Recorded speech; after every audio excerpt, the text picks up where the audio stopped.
There is this angel saying, I'm gonna find my way back home. The secret is love, he said. You've got to lift yourself up.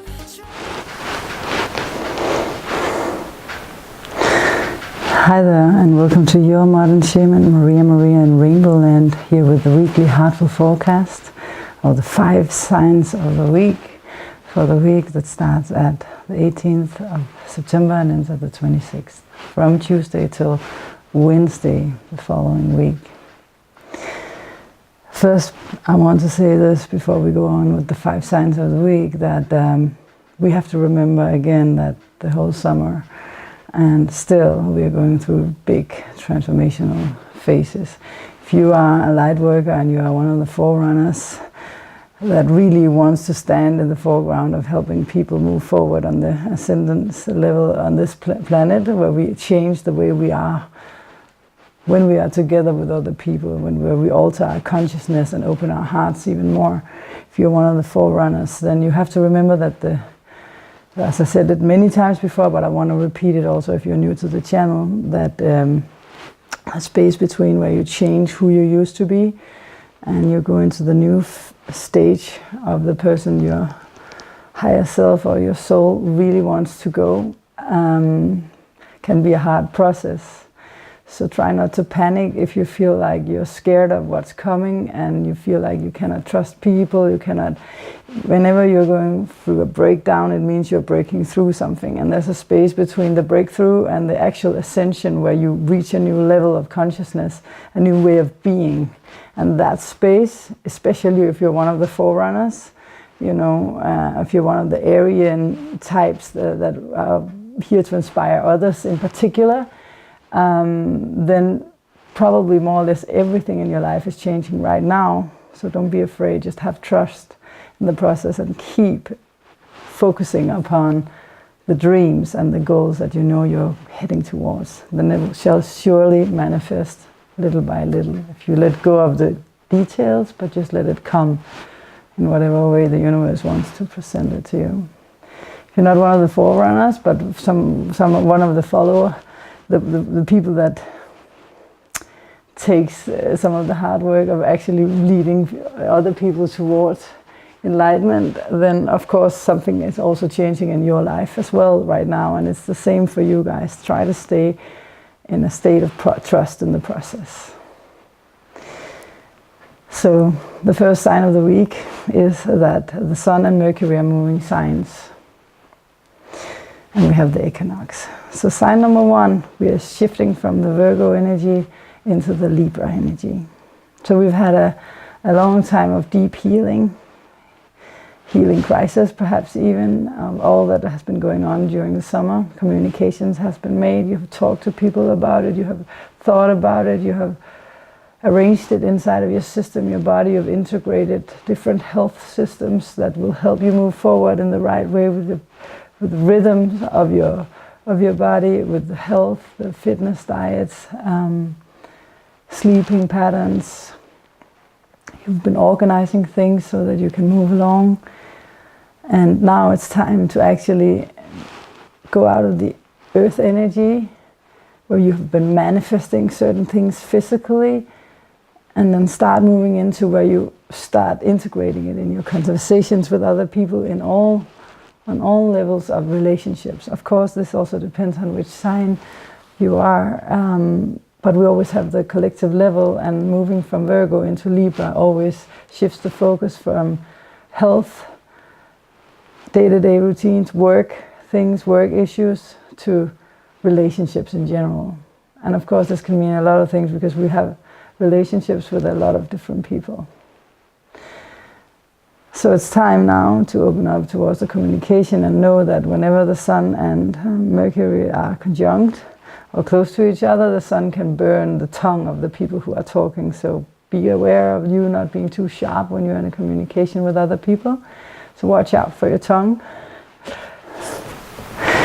So if someone actually chooses to snap at you or are a little too quick to run you over verbally, know that it's because the Sun is conjunct Mercury during the week. On the 22nd, Mercury passes in, and on the 23rd into Libra. The Sun will go into Libra. So it's around these days, a little before, a little after, 1 to 2 days before and after, that this is potent. Then we have the equinox as well, around the same time. So the fall equinox. So these are a shift. Fall and winter is coming, and if we are in the northern hemisphere, and of course vice versa in the southern. So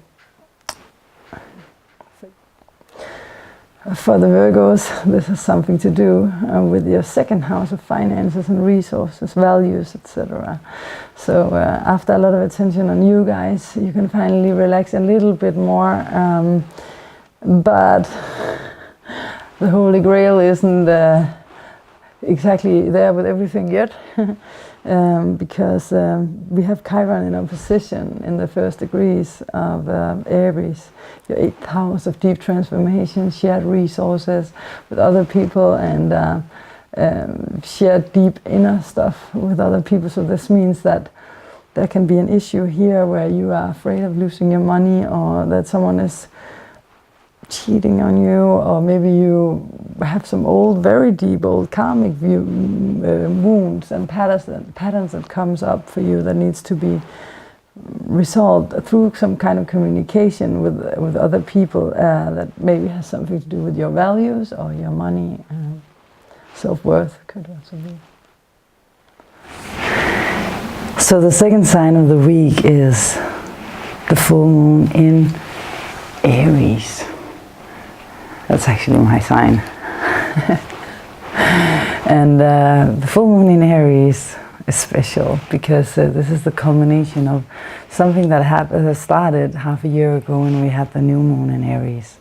So whatever you did in this area of your chart that you initiated and that you worked to improve and to put in energy, enthusiasm, fire, dynamic power half a year ago and up until now is gonna show its result now. And this full moon is going on very close to Chiron, actually, only 1 degree away, which is also in Aries. So we have the Sun in Libra, the beginning degrees of Libra. We have the moon in Aries along with Chiron, and this is squaring Saturn up there in Capricorn. So this is a very interesting combination because we are having to do with cardinal signs, and cardinal signs are all about initiating something, striving for something, you know, because we have the Aries energy where we're striving for something, we want to achieve something, we want to, and you have to use your intuition about also what is this about in your life. What is it that you really want, where you want to assert yourself, strive for it, and start something new, also because it's in the beginning degrees. At the same time as it's in Aries, it's us overcoming some old paradigm, some old energy, starting on a new. And Capricorn being the structures of our society, the structures of our lives, and Libra being other people. Chiron, any relationship, Chiron that reflects these things, and Chiron being in the sign of the identity sign of me. Where are you wounded in this? I think there are mosquitoes starting to come in and bite me. Aggressive like Mars. Winter mosquitoes, we call them here in Denmark. But anyways, you have to re-examine the thing. Just a second. Let me just do one thing, because I don't want to be eaten by the mosquitoes alive here. So I'm just closing a door.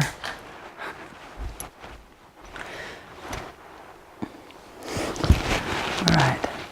So what we, sorry for that. So what we need now with this full moon is to re-examine the context in which we are striving. so that we can push past these old paradigms. And since it's about Aries, it's of course about the fiery, intense energy, about me, because in Aries it's about I am, this is me. But since we have Libra activated, it's not only about me, it's also you in the context of other people reflecting you. Who are you without someone else, you know? So of course this is, how can I put this? Yeah, I know. One of the best ways to describe this is, we live in an objectified world. This is the old paradigm. So we used to always consider things as, okay, this object we have, I want to have this, I want to be that. It has always been about something outside of ourselves that we objectify in one way or the other. This is my boyfriend, this is my girlfriend, this is what I have, this is what I am. And through this objectification of everything, we lose the actual contact with other people. This is very important, what I'm saying now. So we need to go in and be there, instead of objectifying things so much in our heads. Then meet other people where they are. The Sun in Libra, in relationship signs. New structures being made in this society that used to be so only about objectifying everything around us. Then try to be in it. Let us make this new structure of society, new paradigm, about us actually really connecting Jupiter and Scorpio, Venus and Scorpio, the ruler of Libra is in Scorpio. If you dare to be constantly in your heart instead of outside categorizing everything, but living at 100% present in the moment, then you can manifest what it is that you really want. And we all know that the Lamborghini itself is not going to make you happy. It's fun, yes. I'm not saying you shouldn't wish for it. But you won't find the true happiness before you feel inside of you what it is you want, instead of all the objectifications and the ideas we get about what it is that we want. Then feel what is it you want. And this full moon is about the me in context with other people. And we can manifest what we are. So if you're still hanging around in an atmosphere of some idea instead of who you really are, if you stay in that, then you manifest that which you really want and you fulfill your dreams.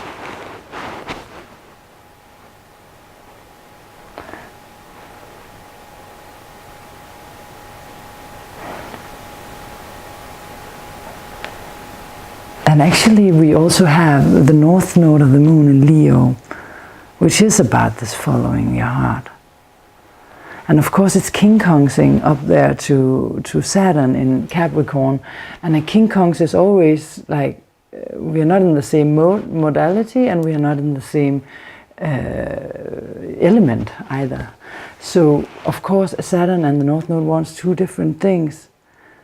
But they can go along, because North Node wants you to follow your heart now. It's the last degrees of that. And Saturn wants to restructure society, so let them work together. Saturn just has to accept the chaos, in his opinion, what can seem like chaos, so that the heart can get space enough. So that conflict you can meet, of course, within yourself while you're doing it. To say it shortly, put it in short terms. If you want your world to change, there's only one way of changing it. And that is through you changing yourself. If you want your relationships to change, you have to change. Period. Stop focusing so much about what others should do or shouldn't do, and lift your fingers, point your fingers, change yourself and see what happens. If you change, good things will come, and start expecting the worst. No, the best, of course. Start expecting the best. Sign number 3 of this week is Venus again. She's now in Scorpio. And I just have one question for you. Where were you exactly to the date 8 years ago? In 2010, where were you? Around this time, almost to the date. Venus is retrograding from the 5th of October to the, I'm sorry for scratching my nose, from the 5th of October to the 15th of November. She's the grand theme, I know. We're talking a lot about relationships here. And this is the actual retrograde phase, and you know, as I usually say, it goes forward, backwards, forward. This cycle that we're in puts such an emphasis upon Venus's role. She's retrograding for 40 days and 40 nights. I just love that sentence, just to be able to say it. And I will later make a program about when she goes from being an evening star to being a morning star, etc. But we need to focus upon the effects in our lives in these programs. Otherwise, people will get tired of the actual astrology talk. So the thing is that often when we go these 8 years back, which is how long a Venus star or cycle takes to go back to the same place in the zodiac, you can look 8 years back in your life, and 16 years, and 24 years, and etc., etc., etc. And you can look for if something similar to what's going on in your life now is happening. But you have to know that it doesn't have to be exactly the same.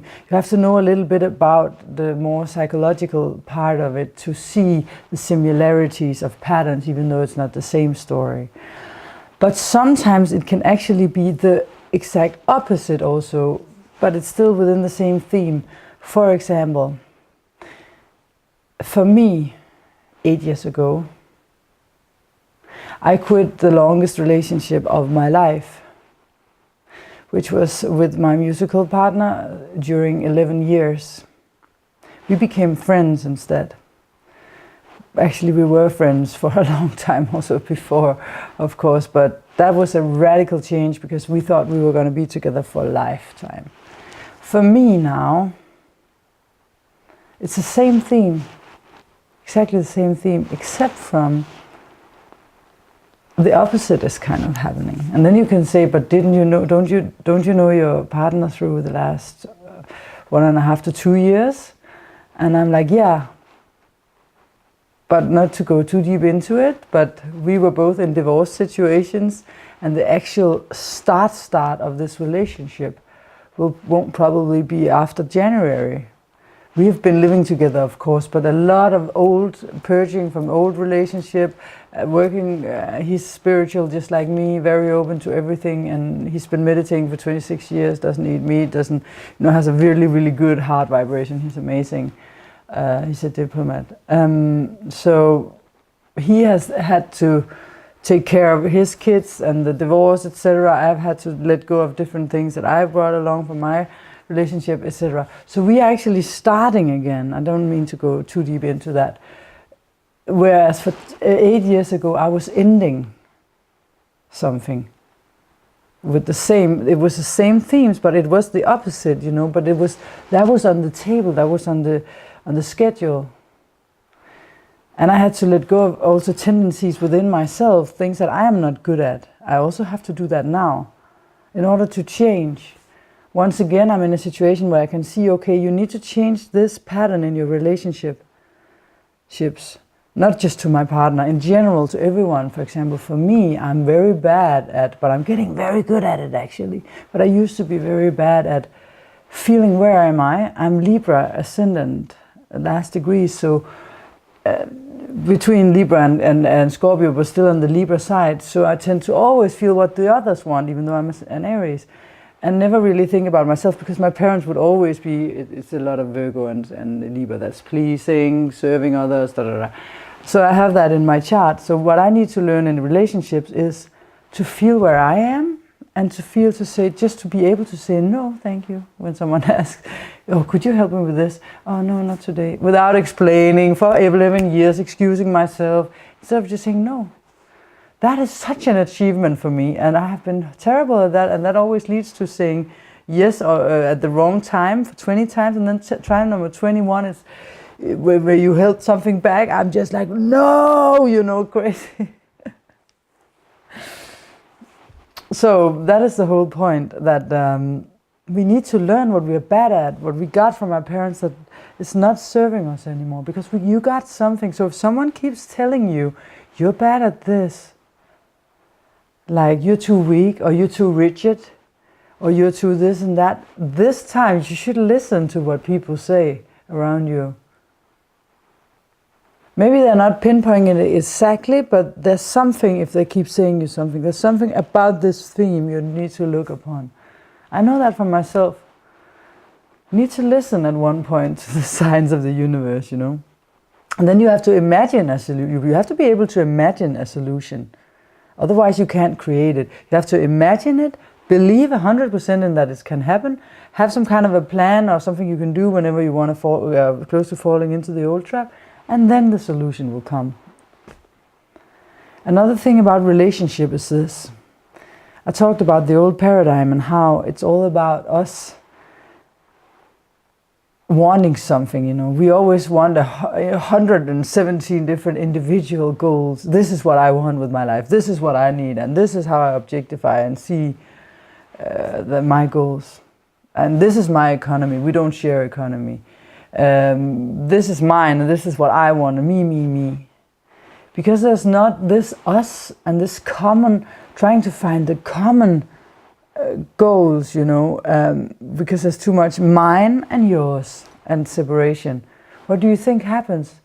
Then we have all these separations because we live separate lives, so of course we separate. This leads to isolation. If we want to unite, we need to open up to sharing ourselves, sharing our finances, sharing our feelings, sharing our lives with each other if we want to be able to bond closely. Instead of just always wanting, you know, control. I mean, you have to focus upon, you manifest through focus, but you also need to let go of the need to control at the same time. You focus upon what you want, and then you give it up to the universe to manifest this for you. These are still signs of manifestation. And of course, in order to clean up in our relationships, an upheaval is needed. So even though you're like, oh, I just don't want to go into another argument or another discussion about this topic because I'm so tired, can't we just be, yeah, well, but you need to get the things up, what it is that you really want, the strong desires, Jupiter and Scorpio and now Venus there as well. You need to have it up on the table to find out if you actually match. Should you stay together or should you leave? And if your desires doesn't match, then you have to leave, you know. If the one person wants a shared economy and want to marry you and want a baby, and you want a life where you want to live as a bachelor, only see each other every now and then, and just, you know, whenever you have time, you two shouldn't be together. You have to find out if you want the same, and then have the courtesy to leave and to say it, courtesy towards yourself, and of course the other person. Because otherwise you will waste valuable time of your life where you could manifest better things for you on a soul level by being with someone where you really don't want the same thing. Ooh, is that a mosquito? No. Well, first of all, if you really want to see if you have changed and you're transcending, this you will only know in the moment where you are able to not have anger when someone says something to you. So no reaction. And not victimizing yourself. No reaction, no anger, and no victimization. When you can stay neutral is what I'm trying to say. Towards whatever comes. Then you have transcended what this relationship taught you. Not to say that you're not supposed to be together, but then you know with yourself that what used to be a problem is now solved and has changed. For men, the Venus period is about what we, Venus is about what we receive. You know, when we put out our hands like this and are able to receive from life in general. As a man, it's whatever you receive, if it's love, and people are like, yeah, of course I can receive love, but it's not all men who are able to do that. It's not all women at all who are able to do that. It has nothing to do with what sex you are. But when you're able to receive and not be in the dominant or the controlling role, then you have taught the Venus lessons, of course, with the balance. And as a woman, when you can receive neutrally without the reactions, then you have transcended. So sign number 4 of this week has something to do with Mars and Uranus. As I told you last week, we have yet another round of a square between the two. And this means, yeah, go figure, with Uranus in an earth sign in Taurus, so much eruption, so much activity because of Mars. It's a square to Mars in the revolutionary sign of Aquarius. You know, so many things are going on. Like Mars is also a fire. So we have, what do you call, like large fires. There's been a lot of large fires all around, not only this summer here in our part of the world, but also in the United States, and still going on. And we have a lot of earthquakes. Like, for example, because I live in Tokyo also, I have this program that can show me every time there's an earthquake in Tokyo. And there's, even though I'm in Denmark right now, I can see where my family is, and they are having so many earthquakes these days, like crazy. So earthquake after earthquake after earthquake, and that's not only Japan, all over the world. The earth is responding. We have earthquake. We just had an earthquake in Denmark. We don't have a continental plate zone in Denmark.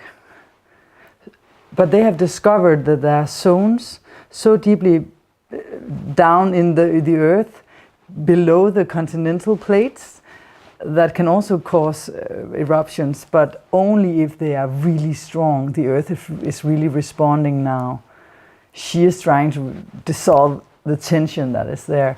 And I'm also seeing this connected to the lack of yin energy and the feminine side of in our society, Venus, and the things going on in Cancer, and the Venus, the whole Venus story of the shadow phase, but also that we are having the North Node moving into Cancer soon enough.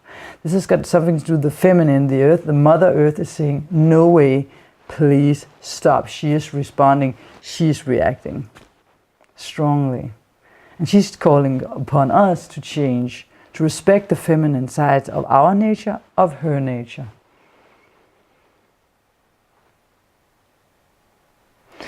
Signo número 4 de esa semana tiene que ver con Uranus. Uranus en Tauro, un signo de tierra, y Marte y en Acuario, el signo de revolución.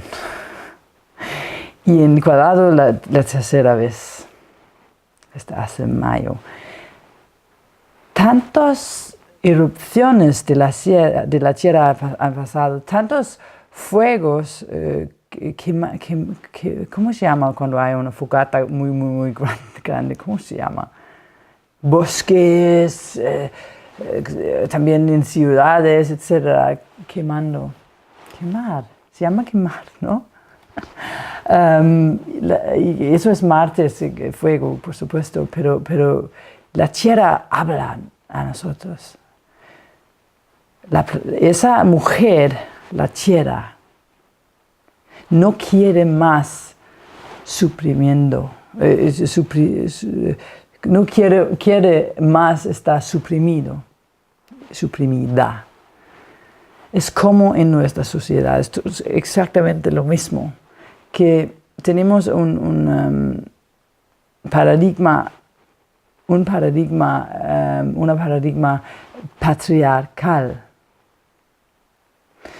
Y eso tiene que ver con todos los aspectos masculinos, y no tiene que ver con mujeres y hombres tanto como que, porque también las mujeres toman esa de de estar fuerte y de tener éxito y de esa manera. Así que los valores femeninas como intuición tiene que ver también con sentir su cuerpo, sentir la tierra, respetar a sus límites, estar en el mundo de los sentimientos, de la fe, de la espiritualidad. Hay no hay una armonía.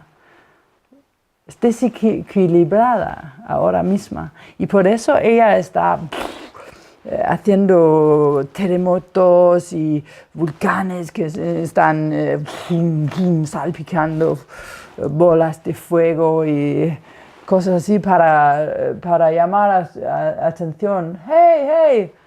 Escuchas que tenéis que cambiar algo, y para mí eso tiene que ver con Venus, que ahora está en focus, ahora una calidad femenina, y a la vez que tenemos el nodo norte que está acercándose Cáncer, donde va a estar después de noviembre durante 1 año y medio. Tenemos que subir y no importa si eres mujer o hombre, todo el mundo tenemos que respetar y subir las calidades femeninas. Y eso no tiene que ver con que los hombres tienen que pintar las uñas o cosas así, nada. Tiene que ver con la capacidad de recibir, de estar abierta, de abrir su corazón, de usar su intuición, de estar suave, dulce, de sentir tu cuerpo, respetar al cuerpo, oír, escuchar en vez de siempre hablar, recibir información, recibir amor, recibir a la gente, en vez de siempre estar en control y dar. Eso es lo que quiere la Tierra ahora mismo. Así que resemble a lo que pasa para la Tierra, pasa en nuestras vidas, ahora mismo. En del af 4 på engelsk.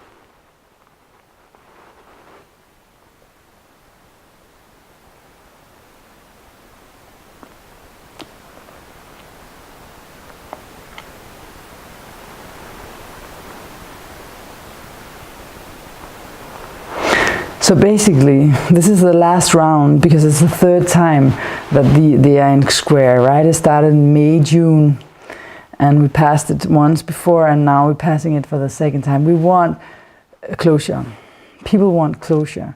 And at the same time, for nearly a year, Mars has been in contact with the south node of the moon over and over and again. And this has something to do with the moments where you have felt defeated, in your deep connections. So this defeat made you want to connect, disconnect, connect, disconnect. You went back and forth. Oh, you really wanted it? No, you didn't want it, Aquarius.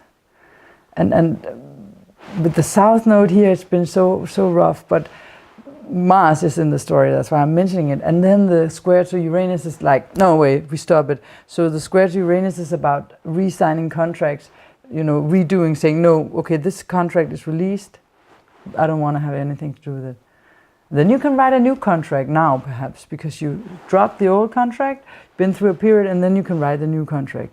And with Uranus, it's always about the unexpected. And since it's Mars, it's like unexpected storms, thunderstorms, electrical storms, any kind of storms in your life between people, storms in your personal lives, in your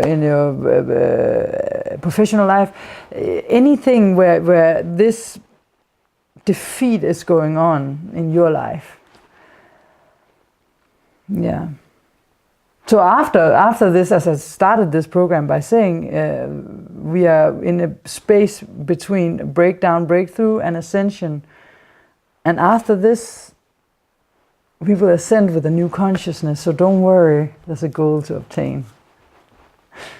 Worth obtaining, and worth waiting for, worth fighting for, worth staying passive and receptive for. So, sign number 5 of this week is the card of the week. And finally, I'm sitting inside and I can just draw them here. I didn't start anything outside, I'm just able to do this.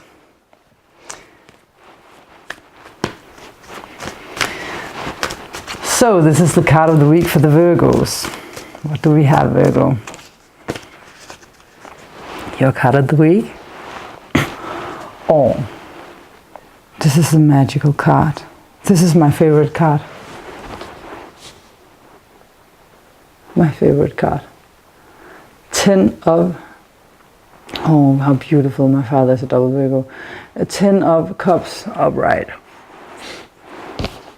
This is a family situation where you have your feelings, you have what you dreamed of. It's like this, the perfect Sunday. No one has to work, all free to just enjoy life, enjoy the sun, enjoy playfulness, enjoy the love, enjoy the family, enjoy each other. It's a culmination, and it's the rainbow, so it holds all the good feelings you can think about, and the completion and culmination of a long process. Oh, bless you. I hope this goes for every one of you guys. You totally deserve it. It's also the culmination of the Virgo party, as some astrologers call it, when a lot of planets are in someone's sign. There is this